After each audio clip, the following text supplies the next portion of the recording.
যদি রোজা থেকে আমরা যোগা করি তো আসলে এত বেশি পরিমাণে এনার্জি পাওয়া যায় যে রোজার পরে যে অনেক মহিলাদের কিন্তু অনেক কাজ করতে হয়, রোজার পরেও ইফতার বানানো থেকে শুরু করে বিভিন্ন সবার দায়িত্ব নিজের হাতে ম্যানেজ করতে হয়, অনেক কিছু করতে হয়। তো আসলে সবাই দেখলো যে রোজা রেখে যদি তারা যোগা করে আর প্রতিটা কাজে খুব ভীষণ এনার্জি পায়।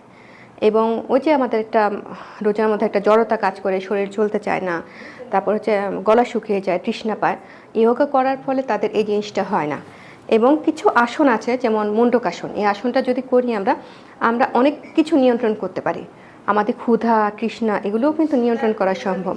তো দেখা যায় তাদের ক্ষুধা তৃষ্ণাটা অনেক অংশে কম লাগে। তো এইবার রোজার মাসে দেখলাম যে আমার সব স্টুডেন্টই মোটামুটি যোগাতে আসছেন, কারণ তারা একটা বেনিফিটটা আসলে বুঝে গিয়েছেন। এই তো আপনারা সবাই দোয়া করবেন আমি যেন ভবিষ্যতে এই যোগাটা সবার দ্বারে দ্বারে পৌঁছে দিতে পারি, সবাইকে ভালো রাখতে পারি। আমার ভালোবাসা থেকে আমি এটা করছি, এটা নিয়ে যেন আমি অনেক দূর এগিয়ে যেতে পারি।